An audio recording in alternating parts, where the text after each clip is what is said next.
Michael Carrick is not certain to win the job at the end of the season.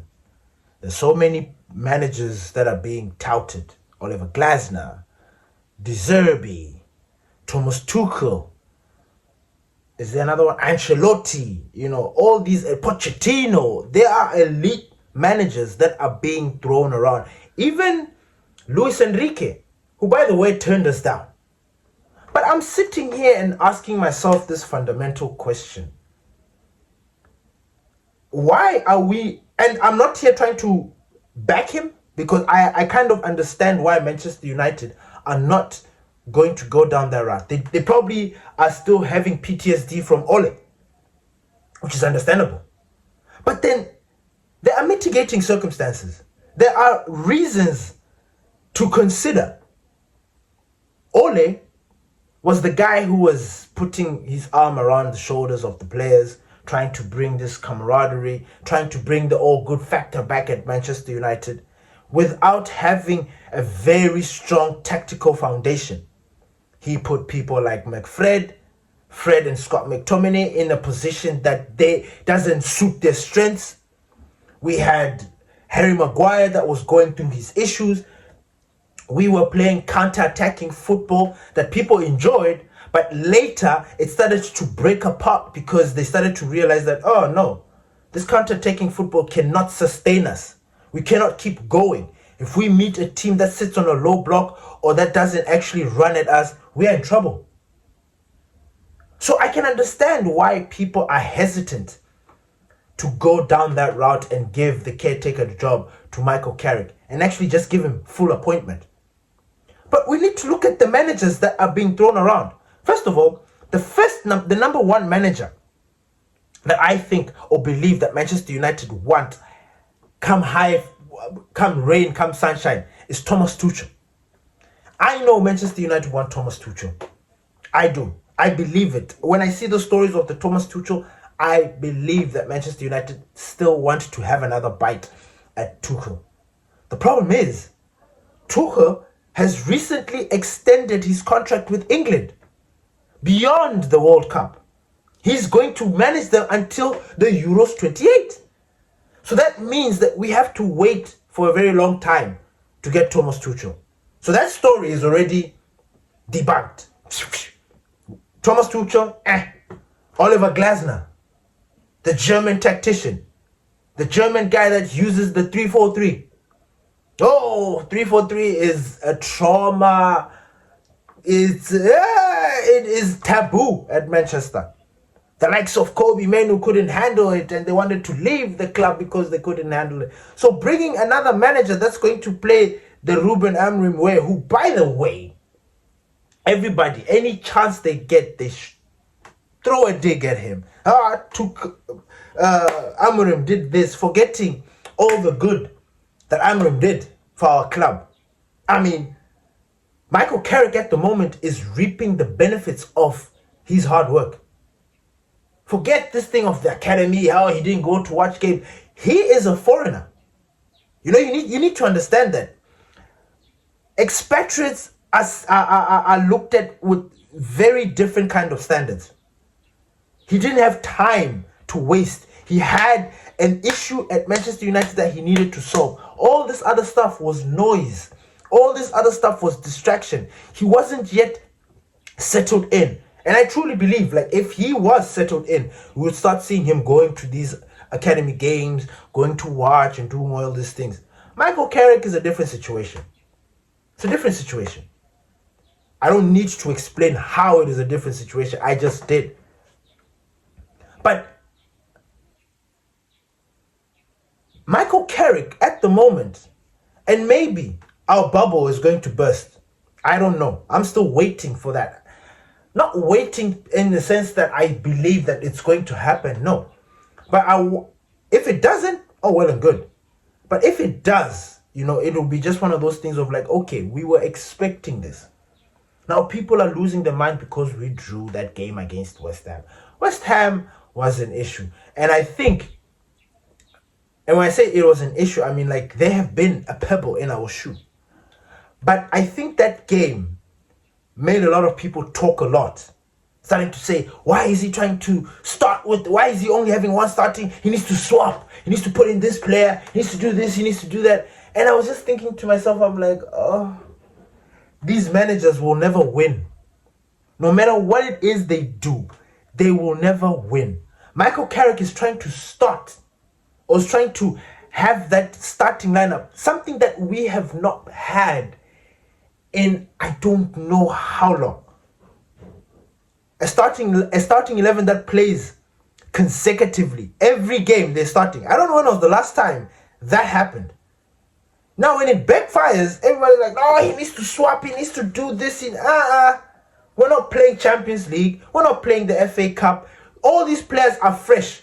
We need that starting lineup to start, do their business, and then everybody else comes in as a sub. Yes, you can make a tweak here and there, but it's not a must to always change, because that disrupts the chemistry, that disrupts what we are trying to build. Man City, when they've been winning these titles, they've had starting lineups. It is only Pep, yes, and Pep is probably the only one allowed to do that. Tweak and change the team however he feels and however he wants. Liverpool, Jurgen Klopp, that blitzkrieg team. The front three, we knew. Sadio Mane, Firmino, Salah. In the midfield, I think it was Gigi Wijnaldum, Henderson, and Fabinho. At the back, it was Van Dijk. I don't know if it was Kunate or who was the other guy. Then with Trent and then Robertson. That team played week in, week out. There was no change. If there was a change, it was maybe because somebody was injured or some small tweak. It was never something so big. But Manchester United, we are trying to do that. And then when we underperform slightly, instead of complaining at the players, Eric Carrick needs to change. He needs to swap. He needs to do this. I think Michael Carrick has actually done an amazing job. Yes, I've complained about his starting lineup, picking Delo, the whole Dogu situation. I get it. But even I cannot sit here and start saying that, no, look, this guy's not doing a good job. Tactically, how we are playing, the football that we are playing, I cannot compare it to Ole Ball. Ole Ball was just sit, counter. And we had the players who were clinical, who were hungry, that were absolutely devastating in that final third. Mason Greenwood, Marcus Rashford, and Tony Martial, when they're on form, come on. They beat Bobby Firmino, Salah, and Mane. They scored more goals than them. Let that sink in. We were absolutely devastating. But then that was not something that could sustain us. But you look at what Carrick has built here. You see that there's something different. I see that there's something different. We've got the players that are coming in to substitute. I mean, yes, we need to add. We need to make sure that we qualify for Europe so that we can have that piggy bank, that money in the bank. Ooh, we need it. We have that, we buy the midfielders that we need. Because we need two. Very strong, box to box or a CD, we need them. We have that, we have got no issues, no problems. Because we know Casemiro's leaving. Manu Ugarte, I don't know what his futures holds, but he seems like somebody that if we get those two, he might leave. We might sell him. Kobe Menu has just revived his career at Manchester United. So it looks like he's going to be there until Kingdom Come. Then you look at the situation with the midfielders. And I say that because I know Pastor D tried to slip in a dig there, which I respect. And I don't take it back. I don't take back what I said. Because at the time, and I will still say it, for some reason, it didn't work with Kobe in that 3-4-3. Now, we can go into a debate about it. It didn't work. He wasn't willing to go back and forth. He wasn't. And that system requires the two midfielders to really position themselves and move back and forth. He wasn't there. This system, for some reason, it suits him. He can just stroll in the midfield, just ta. It suits him. So fair. Fair, D, Pastor D. Fair. But I don't take it back. I do not take it back. He just wasn't it. And the statement about him not being a generational talent, I still stick with it. I think he's not a normal player. He's a, when we're talking about generational talents, I think we are misunderstanding it. I thought he was in the beginning, but the way he's been moving, I'm sorry. And the way he was not able to adapt to a system, I'm sorry, I cannot put him in that generational talent category. But he is a very, very good player. He is. So I don't take it back. And I'm happy with his progress right now. I'm happy with Kobe, for real. Like, I've got no problems. I mean, I do, but I don't want to bring them up because, hey, I will seem like a big hater. But I'm happy with what is happening. I'm happy that we've changed our system that suits Kobe. We're trying to build this team around Kobe. So it's fair. So it's cool. So that thing is done. But like I said, this Michael Carrick situation, it's not like Ole. We are seeing tactical adjustments. We are seeing him make the right substitutions. Ole was all over the place. Ole was a feels good guy. He wasn't doing what Michael Carrick is doing right now. Now, is it enough to give Michael Carrick the job? No, it is not. 5 games on the bounce or whatever how many games we've played so far, it's not enough. It's not enough to give him the job. But then, when you look at how he's setting up the team and how we are playing and how we are doing, number one, he has brought life back to Manchester. The Manchester way. We are playing the Manchester way. This is something that we've been looking for a long time. Even Gary Neville was like, we need to bring a manager that understands our DNA, who understands what Manchester United is all about. I think he's done that. We are playing edge of the seat kind of football, scintillating football, free-flowing, attacking football. He's brought that back. Old Trafford is bouncing again. He brought that back. He has ticked a lot of boxes of what we have been seeking at Manchester United for a very long time. We've tried bringing in the professional, the elites. We've tried to bring in the ex-player that lived in an era where Manchester United was dominant. We've tried to bring in the young, upcoming manager, the new generation manager. We've tried to bring somebody who plays a completely different system, and it hasn't worked. I mean, it worked in some situations, but it didn't work. Now Michael Carrick is coming in and literally doing what we have been craving as fans. Because every time when we are losing, we're not playing counter-attacking football. There's no aggression. Oh, these boys are not brave. They're doing that, and now we're having a problem with it. And now people are thinking, now we need to bring somebody else in. Somebody else who is going to bring their own ideas, who's going to, by the way, rub other players the wrong way, because some players are not going to make it into this team. I don't know if I'm making any sense. It's like, for example, Ruben Amorim. Ruben Amorim revived Amad Diallo's career, but stunned Kobe Mainoo's career. When you look at Eric Ten Hag brought up Kobe Mainoo, but stunned Amad Diallo's growth. Do you see where I'm going? Every manager has got their favorite. Every manager has got that player that they want to bring in or do whatever. It's just about sucking it up. But now we're living in a generation where players, if they don't get enough game time, they want to quit. They want to run away. They want to leave. That was not there back in the days. And I completely understand that. And I understand that we're in a new era of football. But oh my God, we as fans also don't help. Because you sit there and you're like, nah, why is this guy? He's being stunned. It's not being stunned. So, Michael Carrick, you look at Carrick, like honestly, he was benching Cunha for Dogo. And I'm sitting there thinking to myself, what? How does that even work?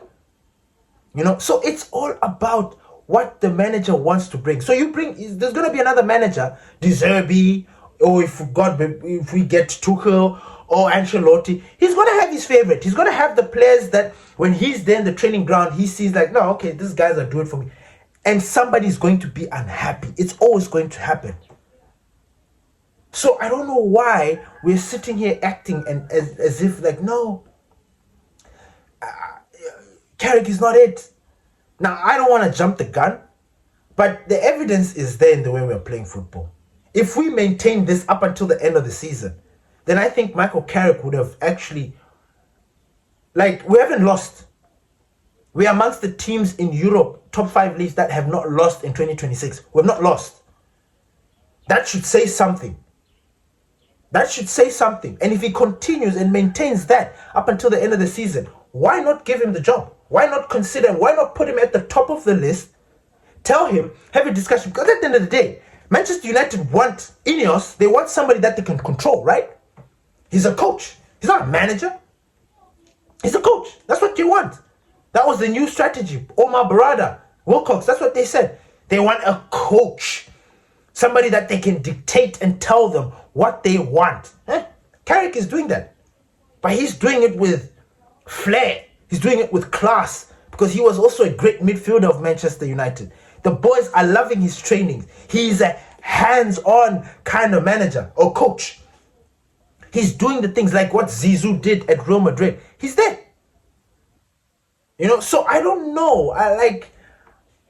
Honestly, I think if Michael Carrick maintains this and we qualify for Europe, I think he should be the first person that they consider before they start looking to bring in somebody that's going to come here and disrupt the flow of the team. Because right now, what is happening, it's no more about being a caretaker. I mean, it is interim, and he's caretaking this thing until somebody else. But then he's forming bonds with these players. You know, he's creating this camaraderie with the players.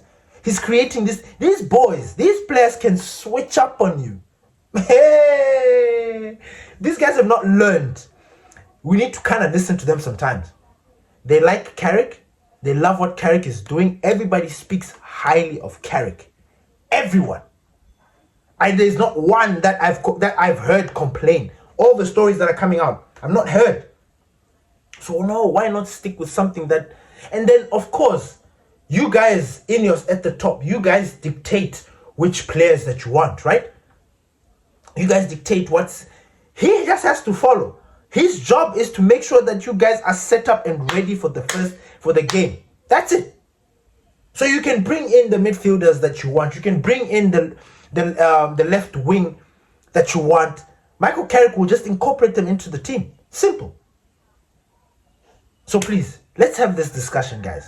Michael Carrick, is he somebody that we should just overlook, or he's somebody that we actually need to consider because of the job that he's doing right now?